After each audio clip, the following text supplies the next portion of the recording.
میرے نبی کریم علیہ السلام نے فرمایا جب تم نیکی کا حکم دینا اور برائی سے منع کرنا چھوڑ دو گے پھر اللہ تم پر ظالم حکمران مسلط کرے گا. اور اگلے لفظ اس سے بھی زیادہ سخت ہیں. محبوب فرمانے لگے پھر تمہاری نیک لوگ دعائیں بھی کریں گے تو اللہ وقتی طور پر ان کی دعاؤں کو بھی قبول نہیں فرمائے گا. اس لیے کہ تم لوگوں نے نیکی کا حکم دینا اور بھلائی سے روکنا چھوڑ دیا. عزیزو یاد رکھو جب گناہ عام ہوتے تو پھر حالات بدلتے اور لوگوں کو سزا ملتی ہے ان کے گناہوں کی. بلکہ یہاں تک لکھا ہے کہ نیت خراب ہو تو سزا شروع ہو جاتی. کیا خراب ہو؟ بولیے گا. نیت بھی خراب ہو تو سزا.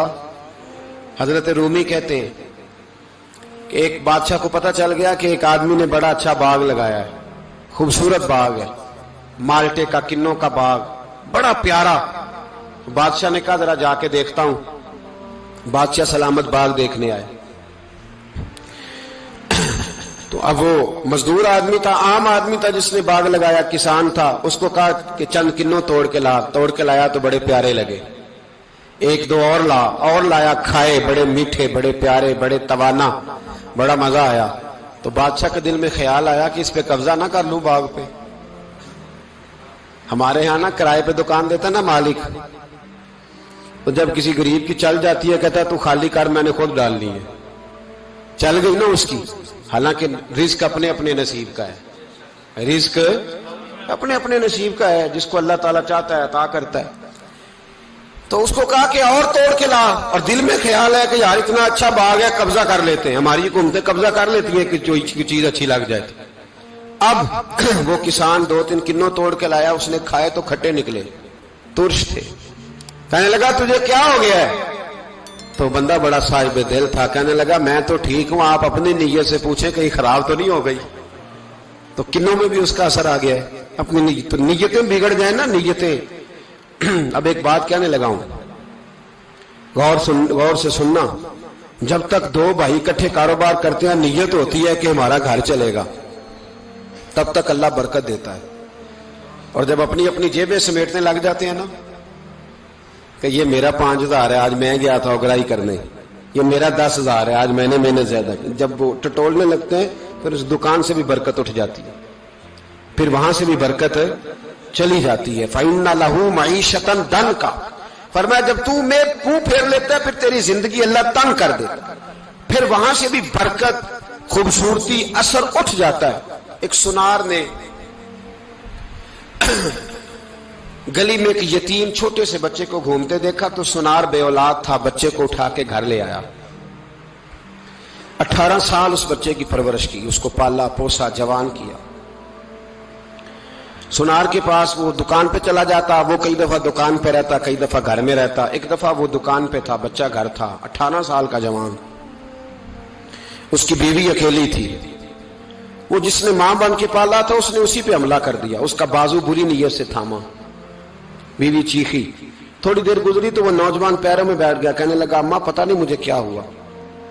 شام کو سنار آیا, بیوی چیخنے لگی, چلانے لگی, کہنے لگی آج عجیب بات ہوئی, جس کو میں نے جگر کا خون دے دے کے پالا اسی نے گندی نظر ڈالی. سنار محو حیرت ہے. بیوی کا خیال تھا کہ لاٹھ اٹھائے گا, ڈنڈا اٹھائے گا, نوجوان کو مارے گا, لیکن وہ رونے لگ گیا. اس نے کہا آج اس نے میرا بازو تھاما ہے, جانے کیا کیا ہے. پریشان ہونے لگ گیا, سجدے میں گر گیا. کہا تو بتاتا کیوں نہیں؟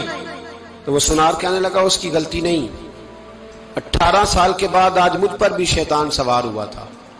ایک عورت آئی تھی, وہ اپنے بازوؤں میں چوڑیاں پہننا چاہتی تھی تو میں نے بھی گندی نظر سے ہاتھ ڈالا تھا. رب کریم نے مجھے فوراً اس کی سزا دی. جن کے گھروں میں بیٹیاں ہوتی ہیں ان کی نظریں گندی نہیں ہوتی. جو بیٹیوں کے باپ ہوتے ہیں, جو بہنوں کے بھائی ہوتے ہیں, ان کی نظریں گندی. اور اگر تو ٹیلی فون کرتا ہے, تو کسی عورت کے ساتھ تعلق رکھتا ہے تو یہ بات لکھ لے, امام فخر الدین رازی 1, علامہ اسماعیل حقی 2, ملا جلال الدین رومی 3, امام خازن 4, امام جلال الدین سیوطی 5 حدیث کے استاد اور محدث لکھتے ہیں کہ اگر تو کسی پر گندی نظر ڈالے گا تو تیرا گھر بچ سکتا یاد رکھ نہیں بچے گا، اس لیے کہ تیری نظر کسی کی بیٹی کو بیٹی سمجھ تاکہ تیری بچی کا پردہ قائم رہے، کسی کی بہن کو یہ کیا بات ہوئی کہ تو جتنا مرضی گند معاشرے میں پھیلاتا رہے تیرا گھر بچا رہے، یہ کیسے ہو سکتا ہے؟ فَإِنَّ لَهُ مَعِيشَةً ضَنْكَ، اللہ فرماتے ہیں زندگی تنگ ہو جائے گی تیرے لیے مشکل، تو ڈھونڈتا پھرے گا کہ میں مرنے کو جگہ تلاش کروں۔ سچی توبہ کرے، کھری توبہ کرے، یہ گناہ انسان کو مجبور کر دیتے ہیں۔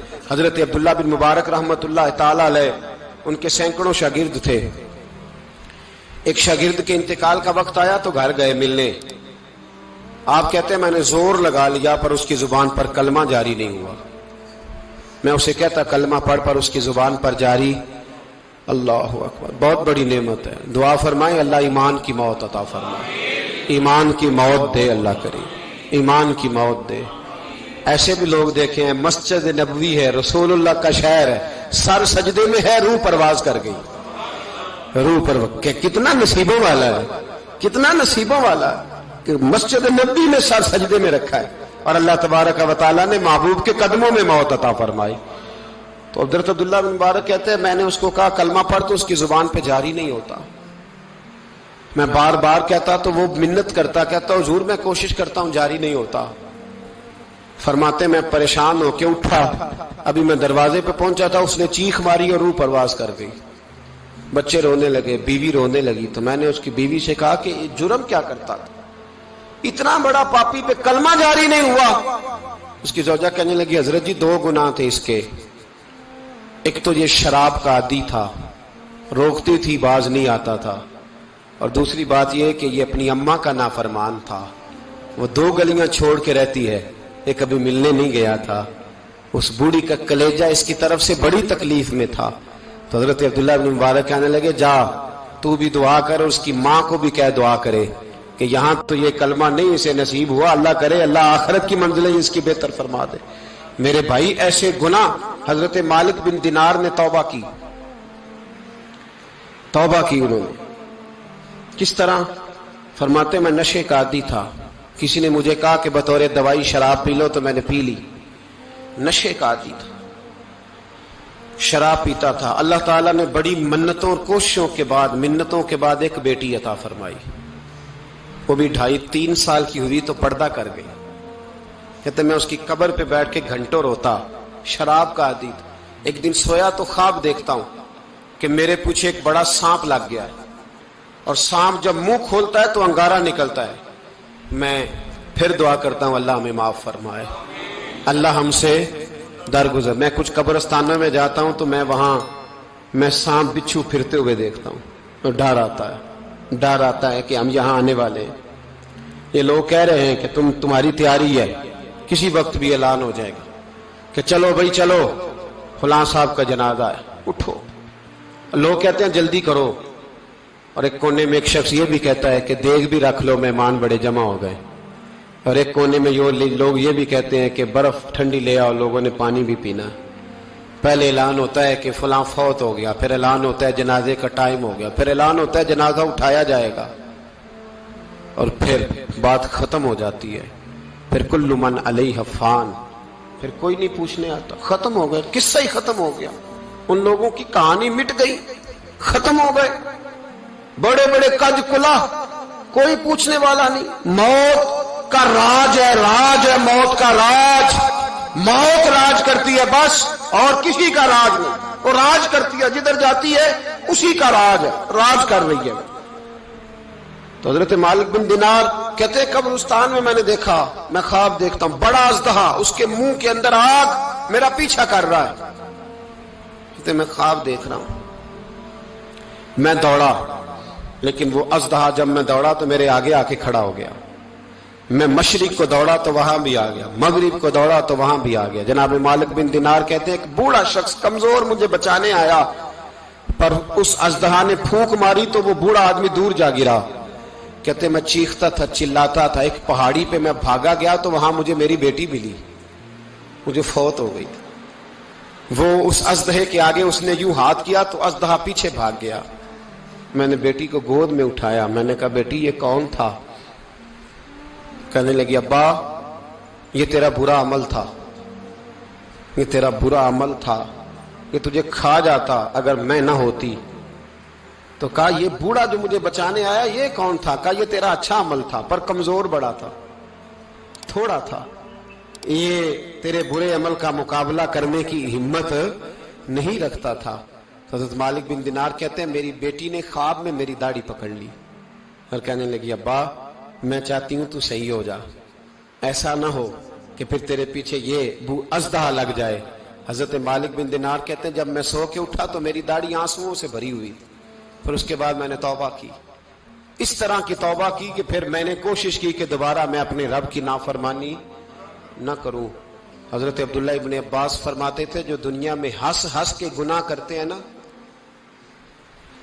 ہنس ہنس کے جھوٹ ہنس ہنس کے بولتے، ہنس ہنس کے لوگوں کی غیبت کرتے، فرمایا یہ جو تمہیں ہنس ہنس کے گناہ کرتے نظر آتے ہیں ان کا رونا قیامت میں دیکھا نہیں جائے گا، ان کے آنسو قیامت میں دیکھے نہیں جائے، جو ہنس ہنس کے گناہ کرتے یہ روئیں گے۔ فَلْيَضْحَكُوا قَلِيلًا وَلْيَبْكُوا كَثِيرًا، رب فرماتا ہے زیادہ رویا کرو کم ہنسا کرو۔ نبی پاک علیہ السلام روتے تو صحابہ کہتے حضور آپ اتنا کیوں روتے ہیں؟ تو محبوب فرماتے جو میں جانتا ہوں وہ تم نہیں جانتے۔ بھائیو قبروں میں اکیلے جانا ہے، کبھی غور کرنا، اکیلے کوئی بندہ ساتھ حساب دینے نہیں جائے گا۔ اماں بڑا پیار کرتی ہے لیکن قبر میں کبھی کوئی ماں بھی ساتھ دفن نہیں ہوتی، اپنا اپنا حساب دینا، مشکل وقت ہے، حساب کر لینا چاہیے، تیاری کر کے رکھنی چاہیے۔ گناہ اگر یہاں ہماری زندگی کو تنگ کریں گے تو وہاں بھی ہمارے لیے مشکلات پیدا کریں۔ نبی کریم علیہ السلام نے فرمایا ہے کہ اللہ بڑا مہربان ہے، اللہ بڑا کریم ہے، اللہ بڑا ستار ہے، اور یاد رکھو جب کوئی اس کی ریٹ کو چیلنج کرے، جب کوئی اس کے قانون کو توڑے، جب کوئی اللہ کی اعلانیہ نافرمانی کرے، پھر رب کریم کی غیرت کو، اس کے عدل کو جوش آتا ہے، توبہ کرے سچی، مسجد کی حاضری دے پابندی کے ساتھ۔ میری آپ سے ہمیشہ یہ گزارش رہتی ہے کہ مسجد کی حاضری پابندی سے دے۔ میں اپیل کرتا ہوں داڑھی رکھ لیں، یہ میرے نبی کا طریقہ ہے صلی اللہ تعالی علیہ۔ واپس آ جائیں، ہماری بقا نہ ہمارے دین میں ہے، کوئی نہیں ہمیں رکھے گا، کوئی نہیں رکھے گا، کوئی نہیں۔ میرا ایک دوست رات بتا رہا تھا کہ سعودی عرب میں ایک شخص نے 30 سال محنت کی، تو جب وہ مرا ہے وہیں اس کے گھر میں فون کیا تو اس کے گھر والوں نے کہا جناب آپ کو مشکل ہوگی ڈیڈ باڈی بھیجنے میں، وہیں دفن کر دیں، ہاں اگر اس کا کوئی پیسہ ہے تو وہ ذرا اکاؤنٹ میں بھیج دیں، بچیوں کو ضرورت ہے۔ او بھائی تو اکیلا جائے گا، تیرے لیے مشکل ہو جائے۔ اپنے بھی ساتھ یقین کریں، بچے دعائیں کرانے آتے ہیں، کہتے ہیں حضرت جی دعا کریں اللہ اماں کی سختی معاف کر دے۔ اس کا مطلب کیا ہے کہ اماں اب جائے، اب ہمارا نمبر آئے۔ بچے تو انتظار کر رہے ہیں کہ ابا جائے اور گدی پہ ہمارا نمبر آئے۔ تیاری ہے، اکیلے جانا ہے، اکیلے سخت سا مرحلہ ہے، اکیلے سارا کچھ فیس کرنا۔ آج توبہ کریں، وہاں کے کیڑے یہاں رہ کے مارے، اپنے ساتھ ظلم نہ کریں۔ ہم اس قابل نہیں کہ وہاں جا کے مقابلہ کر سکیں، بچیں، اپنے آپ کو محفوظ کریں، بچائیں، حساب اپنا اپنا دینا ہے۔ کسی باپ نے اگر اپنے بچوں کو حرام کھلایا تو بچے تو نہیں کہہ رہے تھے نا کہ حرام لے کے آ، تو باپ نے حساب دینا، والد نے۔ لہذا مہربانی فرمائیں، اپنے اوپر رحم کھائیں، اپنے آپ کو سنواریں۔ آج جمعۃ الوداع ہے، توبہ کریں، اللہ کے نیک بندوں کی صحبت میں بیٹھا کریں، اچھی باتیں سنا کریں تاکہ دل نرم رہے۔ ان جگہوں سے بچیں جو گناہ کی طرف لے کے جاتی، ظلم سے، زیادتی سے، جبر سے بچیں۔ اپنے آپ کو اپنے رب کریم کی بارگاہ میں جھکا دیں۔ ہمارا کہیں اور گزارا نہیں، کوئی نہیں ہمیں پوچھے گا۔ اقبال رو پڑے آخری عمر میں، رو پڑے اور اللہ کی بارگاہ میں عرض کرنے لگے نہ جہاں میں کہیں بھی امان ملی، جو امان ملی تو کہاں ملی، میرے جرم خانہ خراب، تیرے عفو بندہ نواز میں، پناہ صرف اللہ رسول کی بارگاہ میں، باقی کوئی پناہ دینے کو تیار نہیں ہے۔ دعا کرتا ہوں اللہ کی بارگاہ میں اللہ ہمیں سچی توبہ کی توفیق عطا فرمائے۔ آخر دعوانا ان الحمدللہ۔